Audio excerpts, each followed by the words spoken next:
I'm filling in temporarily for Chris because Chris isn't here. And Ryan's going to give us an overview of some of his research. And many of you have already met Ryan personally, but we're really lucky to have him here.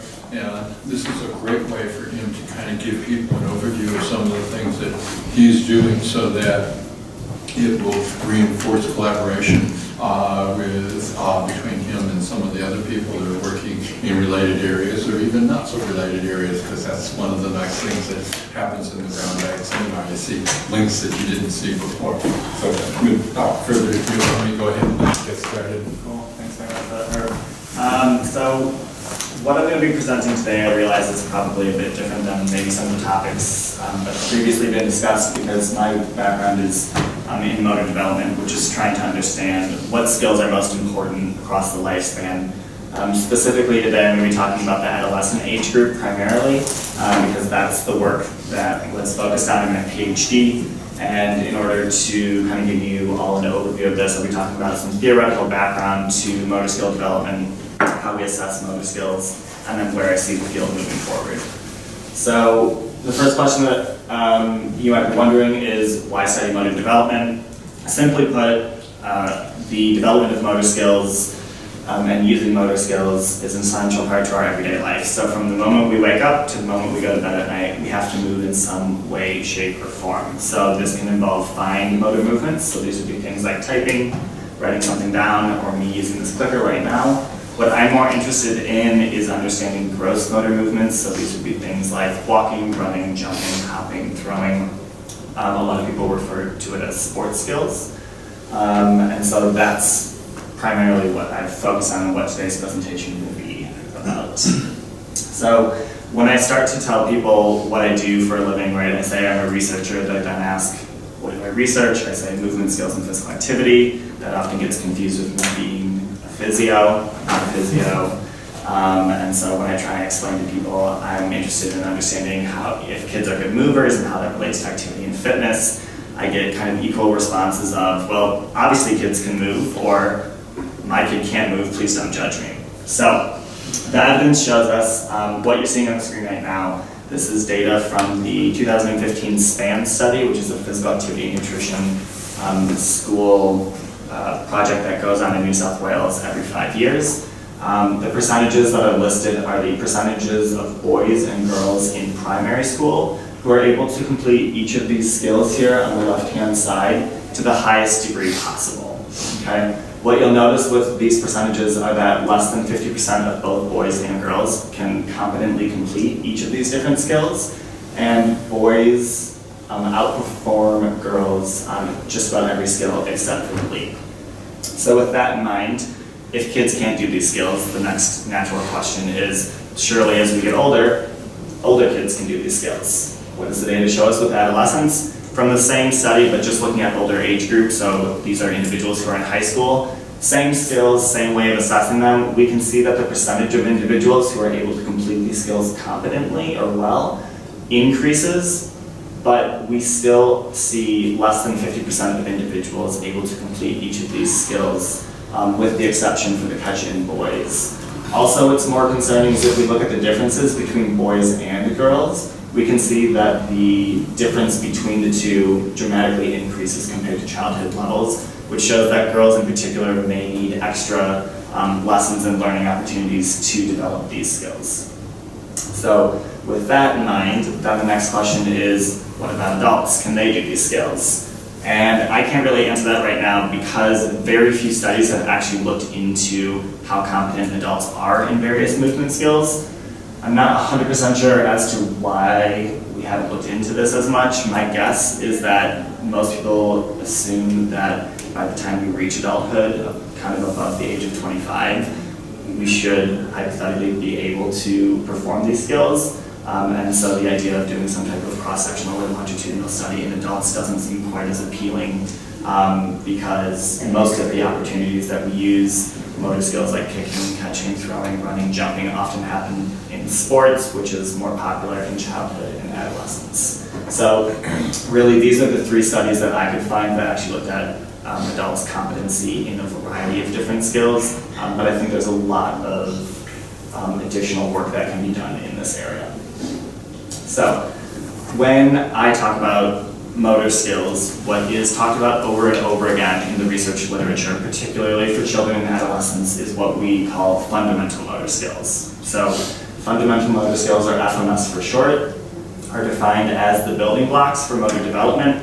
Essentially, these skills are seen as the most basic types of skills that you would need to be able to perform physical activity in sports. And these skills will then also allow individuals to develop these skills further to learn more advanced skills. So, for example, the overhand throw would be considered an FMS. This skill can be further developed and would lead an individual to potentially be able to do a serve in tennis, an overhand serve in volleyball, a cricket pitch, which are all related but slightly different and require slightly different mechanics. And then the last important thing to know about FMS is it's a common misconception. So these skills aren't naturally learned. We have to provide people with opportunities, practice. We need to be able to teach them and instruct them on how to complete these skills. If we left a child to their own devices, they would be able to obtain a certain level of competency in these skills. But if we want them to reach the highest level possible with these skills, then those learning opportunities have to be there and they have to be reinforced constantly. So again, just to give you some examples of what FMS are: overhand throw, underhand throw, one-handed strike like in tennis, two-handed strike like in baseball, kicking, hopping, running, jumping are a bunch of different examples of those skills. So why are these skills important? Well, we know from a number of studies that competency in fundamental movement skills relates to levels of activity. So back in 2008 and 2009, Lisa Barnett published a longitudinal study which showed that competency in motor skills in childhood related to adolescent physical activity levels 6 years later. So when in just under 300 participants at the age of 10, a variety of different skills were assessed, and what the data shows here on the graph, so on the x-axis we have object control proficiency, so the number of skills that children are proficient in, and then on the y-axis here we have hours of moderate to vigorous physical activity. And essentially, regardless of whether you're male or female in year 10 or year 11, what we know is that if you had higher levels of competency as a child, then your activity 6 years later was higher compared to someone who has low levels of competency. Aside from physical activity, the same is true for physical fitness. So using that same exact sample, another paper was published showing that individuals who had high levels of skill competency in childhood also subsequently had high levels of cardiorespiratory fitness in adolescence as well. So we can see that there are a number of health outcomes related to one's ability to perform a number of different motor skills. So aside from activity and cardiorespiratory fitness, some of the other benefits that we know that are related to an increase in competency of motor skills, other aspects of fitness, so flexibility, muscular strength and muscular endurance, as well as better sleep, higher perceived competence, higher self-efficacy, and increasing evidence is starting to emerge showing links to increased cognition as well. So that's kind of why motor skills are important. Now I want to talk a little bit about some motor development theory. So there are three kind of major theories that talk about how skills develop over time. What's important to note with each of these three models that you see on the screen now is we always have to talk about skills as being age-related but not age-determined. Essentially what we're trying to get at here is the idea that we can associate general ages to when certain skills may be learned, but depending on one's experiences and whether they've been exposed to certain aspects of being able to learn that skill, they may be able to learn it earlier or later than the ages that we kind of give it. So a common example, or one of the easiest examples of this to understand, is we assume that most children by the age of about 9 months to 1 year will learn to walk. But we know that the age that different children actually are able to do this varies. So you'll get some parents who have a child because they've had lots of practice opportunities and a conducive environment to learning the capability of walking. They might learn this skill quite early, so then the parents have to think that their child is going to be some great athlete, and they're basically doing so much better than all the other kids they know, and then on the opposite end of the spectrum, you have a parent whose child doesn't learn to walk until a little after they've turned 1, and they start to get concerned that there's some developmental delay going on. So that's where it's really important to note that we can associate general ages, but it's not a hard, if you don't learn it by this age, you can never learn it. So these 3 models here. On the left, we have the first kind of motor skill development theory, which was proposed back in the 1980s. In the middle, it's a bit hard to see. There are 5 different layers there, but this is the mountain of motor development, which was in 2002. And then most recently, we have the hourglass of motor development, which was from 2012. Essentially, all of these theories are very common, have a lot of similarities in the fact that they show motor development as a sequential hierarchical process. So we have to learn basic skills before we can progress upwards to more complex skills. Each and every one of these models has a phase for fundamental movement skills. So you can see that right here with the red arrows. And essentially the idea is that these are the skills that are most important to learn in childhood because they then lead to more advanced skills. Now, unique to this model here on the left is the idea of a proficiency barrier. So essentially it was hypothesized that individuals who are able to obtain some threshold of capability in skills is able to break through this proficiency barrier and then would find it easier to be physically active because they would have developed more skills and then have more choices for physical activity. If you're unable to break through this proficiency barrier, then you essentially aren't able to develop as many skills, or you can't use them in a variety of physical activities, so your choices for obtaining physical activity are far fewer. There's been limited evidence to date to kind of prove or disprove this idea, although a study published just about 2 weeks ago showed that in a sample of 300 US children, 90% of individuals with less than average motor competence also failed to meet physical activity guidelines. So basically, you want to be on the high end of the spectrum in terms of motor competence because otherwise it's highly unlikely that you will be able to meet activity guidelines. Yeah. But that doesn't, you could still have develop some of the complex skills and as a consequence of that, develop basic skills. Correct. It could be the other way around. So if you had enough motivation to get some of these theories are suggesting that that's not the case, but surely that could be the case. It certainly is, yeah. So that kind of gets into the whole sampling versus specialization argument. So certainly, if you are someone who you play tennis all your life, right, you can certainly play that for many, many years and things like that. And obviously, if you're going to play that, you're going to meet your physical activity guidelines. Because in the motor development world, we're trying to appease the general population, the idea that we're trying to get at is there's always going to be an exception to the rule, and it helps if you can obtain as many different skill competencies as possible. No, I wouldn't question, I'm not Yeah. questioning that Yeah. at all. Yeah. I just was talking about the lockstep direction. Oh, yeah. So these 3 models here deal with how skills develop over time. The next model, which is a bit busy here, shows some of the kind of important associations that are assumed to occur because of one's development of motor competence. So I'll direct your attention to the heart of the model, which is the 2 red opals here. Basically, this model hypothesizes that there's a bidirectional synergistic effect going on between motor competence and physical activity. Now, what's important about this idea here is that in early childhood, so somewhere between the ages of kind of 3 to 6, it's hypothesized that your physical activity is actually going to be a better predictor of your motor competence, but that as we grow older, it's then your motor competence that predicts your physical activity. So that association changes over time.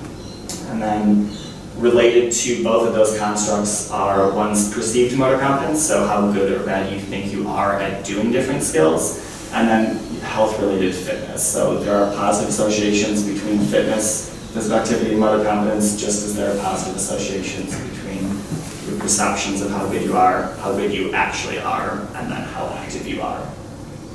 All 4 of those factors come together to essentially predict one's risk of obesity. So if you have a lot of skills that you're good at, you're more likely to be active and fit, and therefore would be more likely to have a healthy weight status and a less likelihood of being obese, compared to someone who has low skills, low activity, low fitness. You would have a higher risk of obesity and an unhealthy weight status. Back in 2015, so this model here was published in 2008. In 2015, essentially a review of evidence was done in support of that model. Basically what this picture is showing is that the darker the arrow, the more evidence there is in support of that relationship, compared to the lighter arrows, which would show that there is inconclusive or no evidence in support of those associations. So what the authors are saying is, basically, we know that there's positive associations between activity and motor competence in particular, but things like health-related fitness being a mediating variable between motor competence and physical activity isn't as commonly assessed, so possibly some future research directions to further support or reject this model. Okay. Now, with my PhD, one of the main arguments that I have tried to get across is we talk about these fundamental motor skills over and over and over again. And we always talk about kicking, hopping, jumping, running, throwing. Yes, they're important because we know they relate to activity and fitness, but because these skills, we can basically split FMS into 2 categories. So object control skills, which involve the propulsion or reception typically of a ball, so these would be things like kicking, throwing, or catching. Or you can have locomotor FMS, which are basically skills that get you from point A to point B. So running, jumping, hopping. But if skills don't neatly fit into either of those categories, they've largely been ignored in the research literature, and so we haven't really assessed them, but we know that they're important. So some of the skills that I've kind of tried to highlight and make an argument for is when we talk about resistance training skills like squatting, lunging, and push-ups, swimming, and then the capability to ride a bicycle, we know that across the lifespan, these are actually the skills that are likely to appear in physical activities that adults perform. But as children and adolescents, we don't actually assess competency in these skills. So if someone can't do any of these, then we don't know what the outcome is in terms of activity and fitness. So I'm trying to widen the scope of skills that we view as important to promote, particularly in adolescence. So with the theory behind us, we can move on to how do we actually assess these different skills. 2 different major ways that we can assess motor skills. So the first is what we call process-oriented measures. So with this, we're looking at the different components that make up a movement. So if I was to perform an overhand throw, if I'm right-handed, components that I would be looking for is, do you step with your opposite foot? Do you take a proper wind-up by going down and then behind your body? When your arm comes across, do you come forward, release the ball in front of your body, and then does your hand follow across to the opposite hip? All right, we can break those down into different components and say, did you complete this component? Give it a score of 1. Did you not do that component? Give it a score of 0. The other way that we can score the same movements is product-oriented measures, or something that we can quantify. So if I'm going to throw a ball, we can look at how far I throw the ball, how fast I throw the ball, or I can say throw the ball at the target, and we can count the number of times that you hit the target. Essentially what we're getting at with these 2 different ways of measuring motor skills is the process measures. We care about how the movement is done, but we don't care about the end result. With a product score, we only care about the end result. We don't care how you get there. Okay? Arguments for and against both measures, both assessment types, and more recently we've tried to see people combine both of these measures into kind of one assessment method, but then that brings into questions, are we actually talking about the same thing if we're talking about something we can quantify and something that's looking at the process? Okay.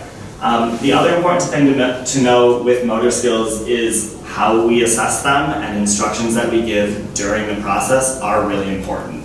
What's going on in this short little video here So he's assessing the two-handed strike, but he's telling the child right beforehand, keep your eyes on the ball and go for it, and the child is taking him literally and actually physically putting his eyes on the ball.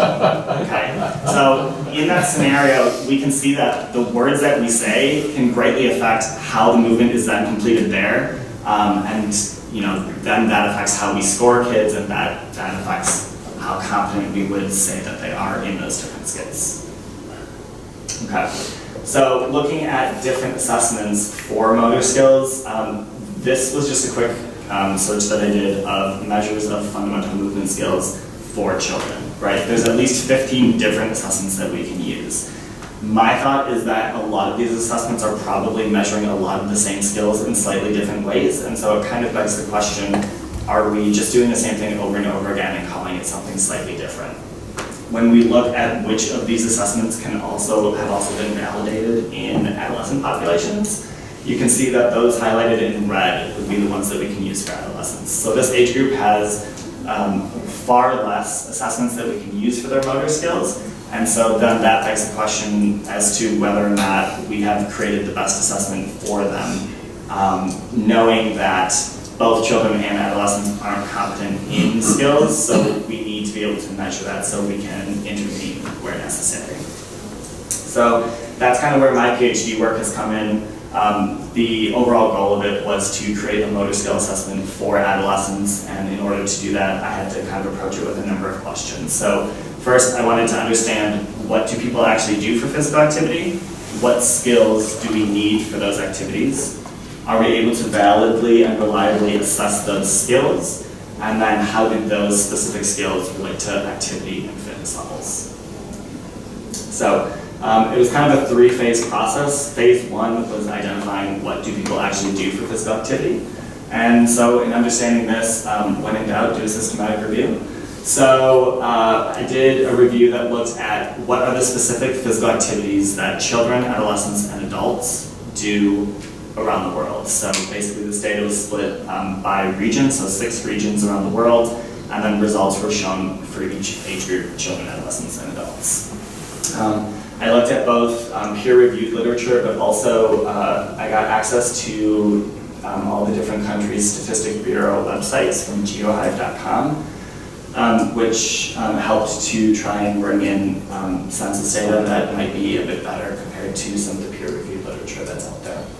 So overall, this picture here on the right is basically just showing the 6 different global regions that we reported on. Overall, we had 64 different studies included. This represented 47 countries from around the world. One of the surprising things is when looking at the specific activities that people do, we actually had the most data for adults, and then that slowly declined the younger we got. So adolescents, we had 31 studies representing only 5 of the regions. And with children, we always talk about the importance of promoting physical activity for this age group, but we only had 19 studies that represented 3 regions here. So,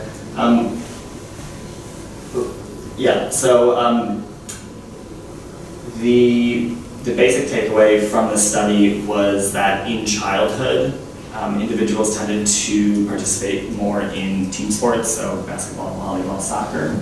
But as we started to get into adolescence and adulthood, we started to prefer, individuals, regardless of where they were located in the world, tended to focus on more individualized activities, specifically walking, running, swimming, cycling, and resistance training were by far the most popular activities, with walking in adults as being the most popular activity.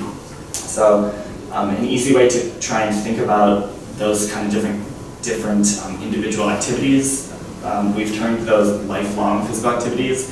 The premise being, when you talk about walking, running, cycling, and things like that, you can learn them at any age and easily participate in them regardless of how old you are.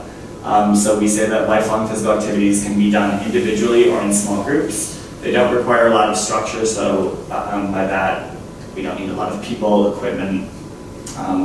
There's less rules commonly associated with those activities. They tend to avoid physical contact, which is good because we know that if someone gets injured, that they're less likely to be active and participate.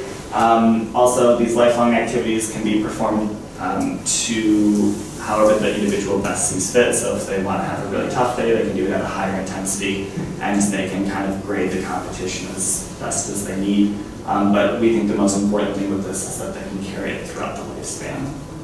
So some examples of lifelong activities aside from walking, running, swimming, cycling, resistance training would be tennis, badminton, yoga, golf, things like that. So that's how I identified what people did. Secondly, I needed to identify what skills were needed for those different activities, keeping in mind that I was creating a skill battery for adolescents.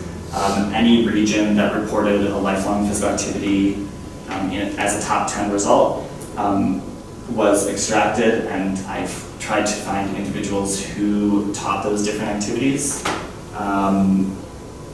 and asked them to identify 2 or 3 motor skills that were needed for participation in that activity. Those skills were then put together and provided to academic experts who basically looked at each skill and assessed how feasible it was to teach that skill in a school setting. Was there a need to increase competency in that skill, and would that skill be classified as a lifelong physical activity skill?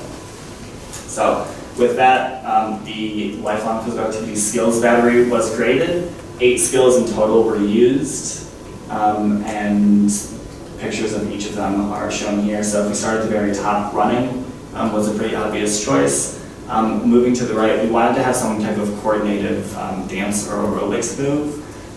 So not the one depicted there, but the grapevine is the move that we ended up choosing, which if you don't know what the grapevine is, I'll demonstrate. Basically, we asked participants, they would start on a flat dot on the ground, and there was a metronome that was at certain beats per minute, and participants to the beat of the metronome had to go legs apart, foot behind, legs apart, feet together. Legs apart, foot behind, legs apart, feet together. Go back and forth twice, stop, and then do it again. After that, we had 2 resistance training skills, so a push-up and a squat. We had 2 different yoga moves, so upward dog, which is that one right there, and then warrior 1, which is right there. And then we had a tennis forehand and a golf swing. So going back to how we assess these skills, obviously I talked about we can look at the outcome of the movement or the process of the movement. We decided to go with the process. This is a bit more standard for the field. Basically, each of these skills had a different set of performance criteria. So individuals were videoed while doing 2 trials of each skill. So again, we would look at, did they complete criteria number 1, and we could give them a score of 1 or 0. So for the skill that you see on the screen right now, each trial could have a maximum score of 4 and a maximum skill score of 8. With the skill battery not created, we had to get a sample of adolescents to obviously assess them with the skill battery and collect a number of other measures. So we had a relatively small sample size, only 109, but about as close as you can get to an even split. Here's 55 males, 54 females. No surprise, the study was carried out in Australia, up in Newcastle, so the majority of our sample was Australian. And again, adolescent population, 15.8 years was the average age of our participants. We collected physical activity data using wrist-worn genie-active accelerometers. So for those of you who aren't familiar with it, basically it looks exactly like a watch. And that's often what we tell participants, because a watch is easier to say than accelerometer, because that begs the question of what is that, what is it doing? Basically, you just wear it on your wrist. These ones that are depicted here can be worn 24/7. They're waterproof. You don't need to take them off unless you're participating in some type of physical contact sport. To be included in the analysis, participants wore it across a 7-day period. They had to have valid wear time for at least 3 days. Valid wear time was seen as 10 hours per day.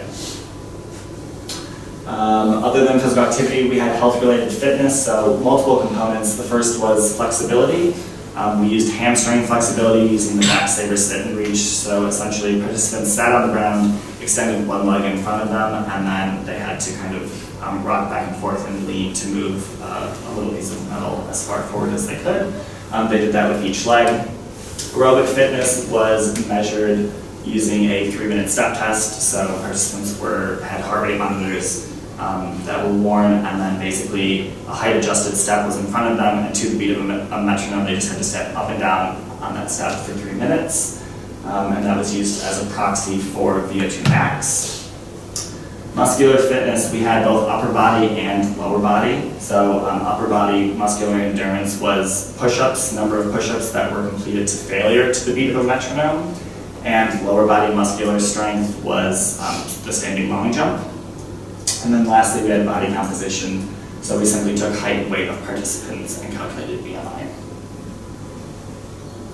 On the screen now, you are seeing the average skill scores for all of the skills included with, in the center is the total composite skill battery score. So total possible score was 78. On average, participants had a score of 42.2 components.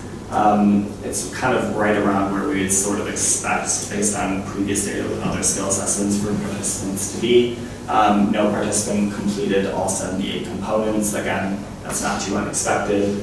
When we, what you're seeing here with the individual skill scores, so the number on the left is representing the number of average skill components that were completed out of the total possible number. Some of the more interesting findings from this, when we look at the yoga moves, the skills for these were quite low. Perhaps not all that surprising, given a lot of adolescents probably don't do yoga on a regular basis, so if the move is quite novel to them and this is the first time they're doing it, they would be quite a bit unsure of how to do that. What was more surprising to me was the fact that the tennis forehand or one-handed strike was quite poorly performed. My guess with this, that has more to do with the criteria that were used to score participants, so I think probably a bit too stringent. But we'll have to kind of get a bigger sample to see if that holds true or not. What you're seeing on the screen now is we took the total motor competence score, so that 42.2. Right. Yep. Did somebody show them before they do it, or did they read about it? We show them a video of the skill. They can watch it as many times as they want to. But no instruction? Correct. You basically just can't coach them. So if they ask questions as to, am I doing it right? You just say, I want you to do it exactly like the video. And if they kind of continue to ask, then you just say, would you like to see the video again? Yeah. So what you're seeing on the screen right now is we took that total motor competence score of 42.2 out of 78. And that's what we used for the analysis, looking at some basic correlations between the different variables. We can see that variables range from weak to moderately strong. Most notably, 3 of the health-related fitness variables were statistically significant at 0.01 level. Next, I'm going to be showing you a series of scatter plots and then some linear regression results. With the linear regressions, I'll note that the results shown are standardized coefficients, so we're talking in terms of standard deviations, not actual units.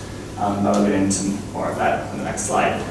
With physical activity, so again, x-axis here, we have the total motor competence score, so that 42.2. And on the y-axis here, we have average minutes of physical activity for each valid wear day. The scary part to me here is the fact that on average, participants got 20 minutes of moderate to vigorous physical activity each day. Guidelines state 60 minutes, so adolescents on average are getting a third of that. It's scary, not all that uncommon given that oftentimes less than 20% of individuals are going to meet those guidelines. That's what this red line here is kind of where that 60-minute mark is, and you can see there's 2 data points here that are above that line, with the rest hovering well below that.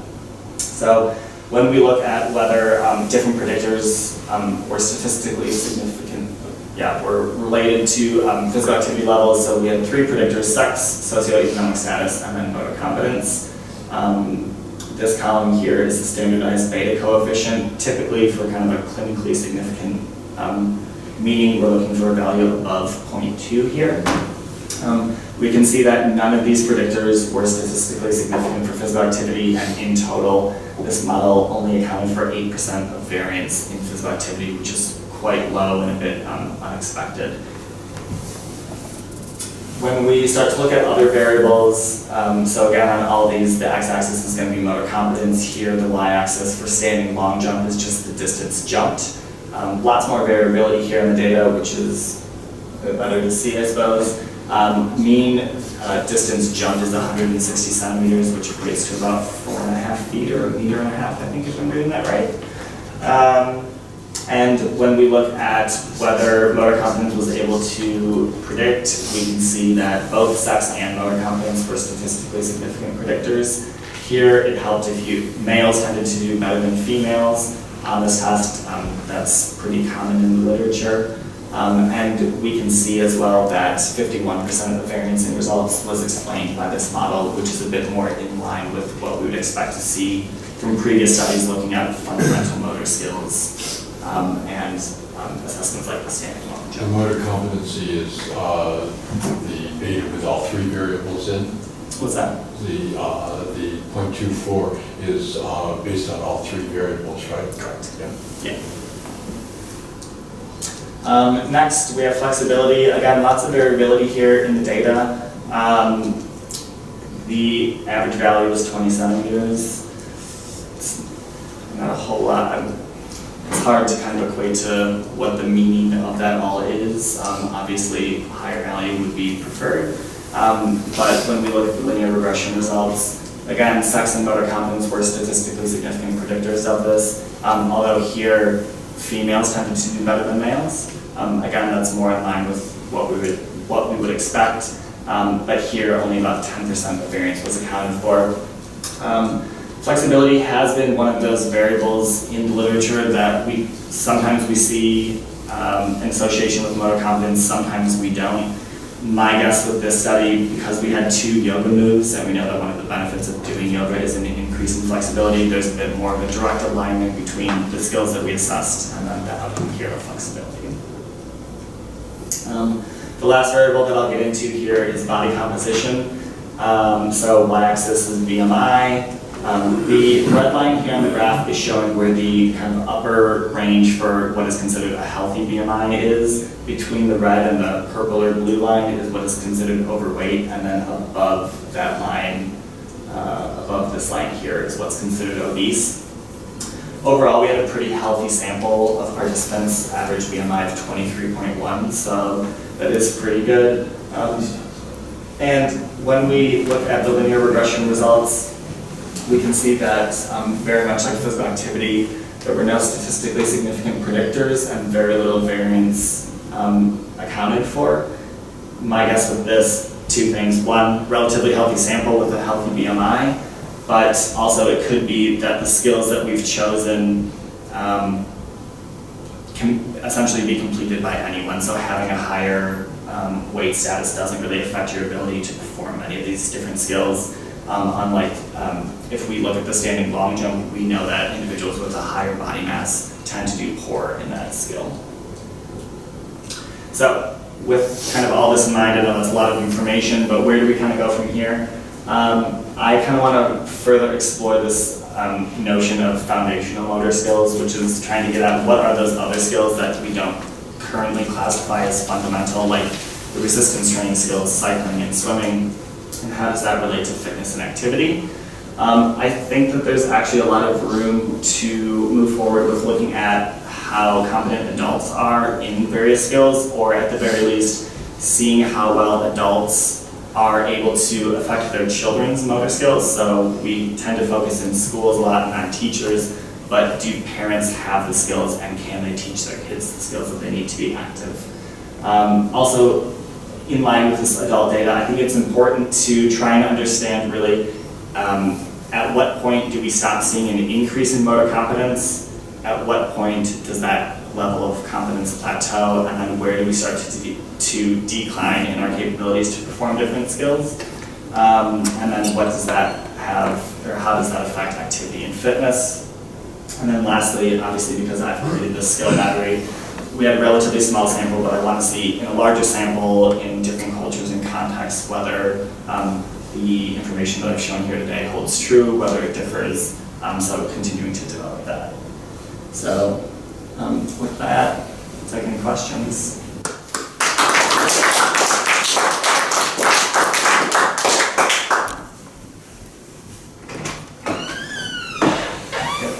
places you mentioned perceived competency. Now, I assume that's self-efficacy or self-concept or something like that.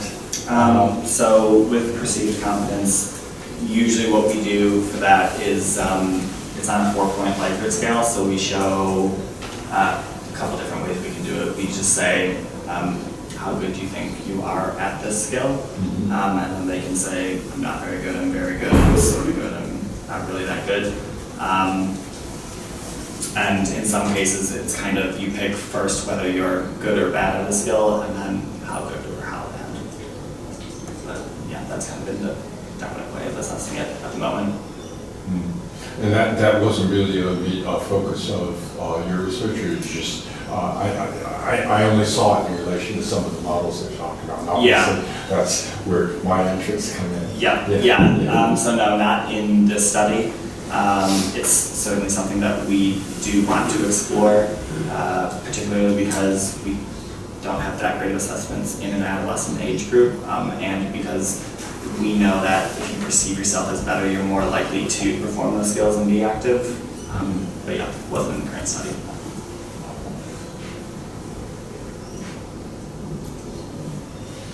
So this might be out of left field. Go for it. It probably is. I'm curious about specific parental behaviors in fostering fundamental motor skills. And I'm wondering specifically about rough and tumble play. Yep. If there's any literature examining the role of play Yep. in relation to skill development. Yeah. To my knowledge, not in skill development specifically, but when we start to look at rough and tumble play, there's actually some work being done by Phil Morgan up in Newcastle right now that is looking at dads and daughters and using rough and tumble play as one series of small tasks that fathers can do with their daughters and the positive effects that has in terms of some kind of social and emotional factors, as well as them kind of leading to physical activity as well. Yeah, that's kind of all I kind of know in that area. Also, are there any environmental factors in early childhood that reduce the likelihood that child's going to learn those skills? I'm imagining single parenthood would be much more difficult to play with your kid if you're raising them on your own. Yeah, certainly. There's a lot there to show, who is involved kind of in your skill development, and just because you have someone doesn't mean that they're good at providing skill instruction. Things like having outdoor play space to go and just run around and be active, different equipment that you may or may not have access to, right? If you've never owned a basketball, your capability to dribble a ball is probably going to be lower than most kids because you just simply never had the opportunity. When you live in northern Canada. Or you probably skate or ski. That's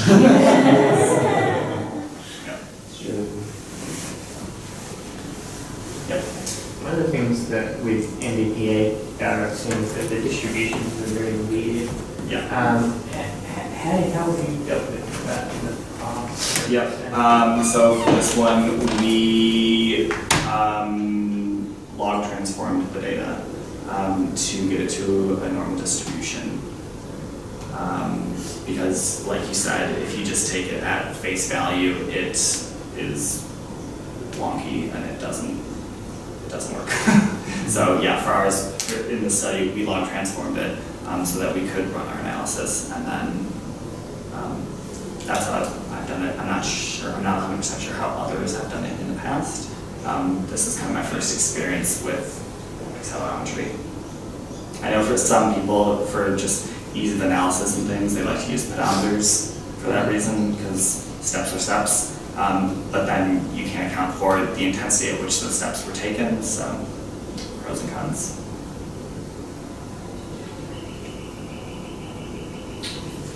How are the specific components on your scale correlated with each other?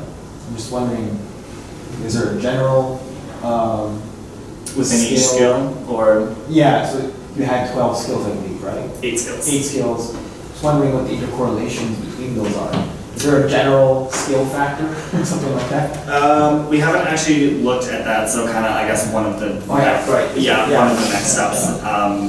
Something that's been suggested to me is doing some factor analysis and things like that to look at whether all of those skills kind of load onto one factor, multiple factors.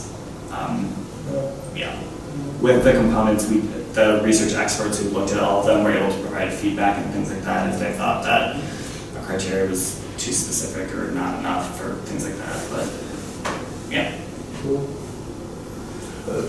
Let's say the last round back, we were getting into discussions about reflective versus formative factors as to whether or not, in relation to your higher order factor, whether it's a top-down or bottom-up sort of thing, and that could well come in to here. Yeah, Yeah. definitely. Yeah, Certainly. I would imagine that at least some of those skills are fairly idiosyncratic. Yeah, Yeah. yep, certainly a possibility.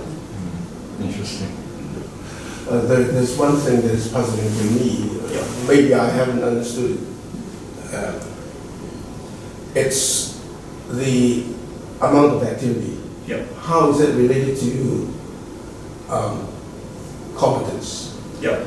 It doesn't seem to show that there's any relationship. So Yeah. well, government, like the Australian government, is trying to say that, well, kids have to do more activities, and that will improve Yep. well, a whole lot of things, including competence Yep. and motor skills, right? Yep. But it doesn't make sense then. Yep, so this study is one to show that there isn't really an association between those two variables.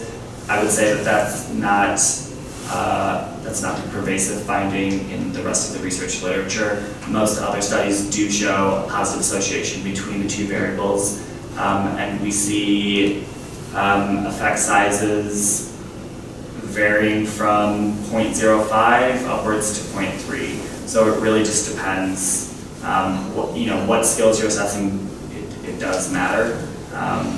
So yeah, and obviously there are many other factors as well that play a role, right? You can have the skills, but if you don't have the motivation to be active, then you're not going to be active. So there's a lot of things that we haven't accounted for or weren't possible to account for in this that would obviously play a role in that activity. You also had a not representative sample. I mean, Yeah. I don't know how representative it was in some of the areas, but obviously with the obesity. So they probably were a reasonably active group to begin with. Yeah. And a small one. Yeah, it's small one. Yeah. Is it also that, you talked beforehand about there being a developmental transition from team-based sport to individual-based sports, and those seem to be more relevant to individual-based kind of activity than Yeah. sport. So I suppose you expect then that the correlation would increase over the developmental stages? We would hope so, yeah. I guess the point with the skills that we specifically chose, because we know that adolescents in general aren't that good at a lot of skills, it's kind of going, if school is the last opportunity that they have to learn these skills, and it's going to be done in physical education, if we can try and identify the skills that are most likely to be performed across the lifespan and show positive associations with activity, then maybe those are the ones that we should be assessing. But I guess to your point, it would be interesting to see if in an older population these skills do actually relate more to activity. So could you spin around what I was saying actually, that low correlation is an indicator that education is doing a bad job of educating kids in the skills that they're most likely to use once they get older? Potentially. But again, education is only one avenue of where kids learn skills, so can't put all the blame on them either. Related to that, so when you do your test, you're assessing all these competencies which are done usually at sports that you do alone. Yep. But kids in that age, as was already said, they usually engage in team sports. Yep. So you're not looking at any social component or number of friends or access to social anything. Right. Correct. We do not. certainly something we can explore.